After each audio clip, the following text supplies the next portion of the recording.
Many had seen it coming, but the firing of South Africa's finance minister has once again shaken up the world of emerging markets.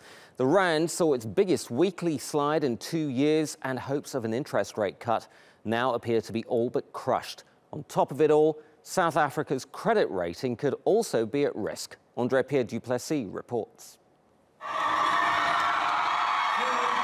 The morning after being fired, Pravin Gordhan expected to clear out his office in silence.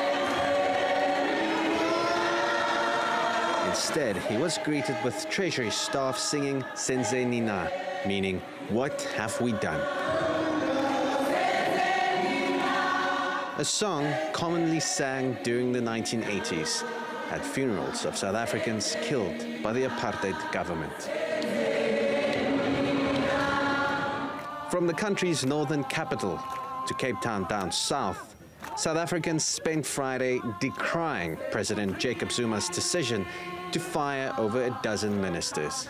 The country's biggest cabinet reshuffle since the early 1990s. In order to improve efficiency. The largest casualty being these two men who were responsible for keeping the public purse safe.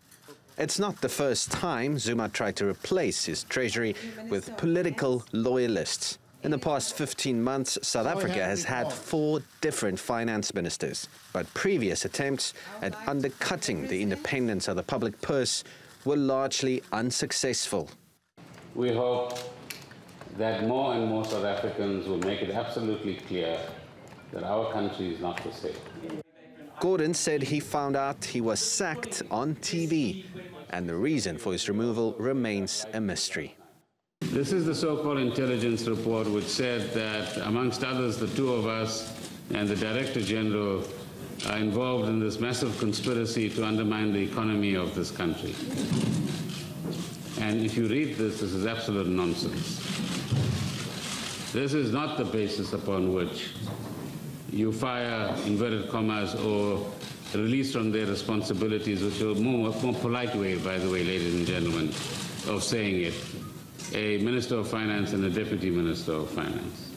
During a news conference, Gordhan spoke candidly about an uncertain economic path Zuma has now sent the country down, and called on South Africans to make their voices heard if they don't agree with the president's actions. Opposition parties have lodged an application with the Constitutional Court to start impeachment proceedings against Zuma. But a divided parliament will also have to get on board.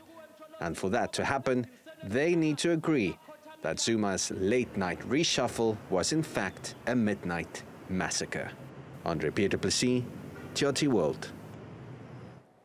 And AP joins me now live. AP, so the rand weakened as we saw, but then it recovered quite strongly. What does this tell you about where the South African economy story goes next?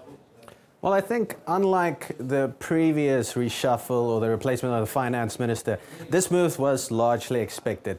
You know, at least for the last year, we knew that the relations between the president and finance minister has been deteriorating. But I think what's very interesting, and I've been listening to a lot of political commentators commenting on this move, is similar to Brexit, you know, a big story we had this week, similar to what even happened in the US. This is another example of a country, or at least a president, losing faith in globalization. It's very clear that he no longer cares what rating agencies says about the country.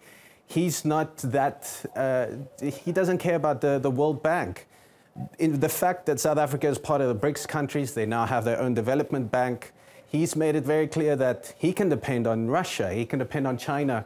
There's no longer need for him to worry about the perception of financial markets, and specifically perception from credit agencies and investors in America. AP, you are from South Africa yourself. You know the country intimately. Despite all of those things that you've just said, though, there are some deep fundamental problems with the South African economy, though. Absolutely.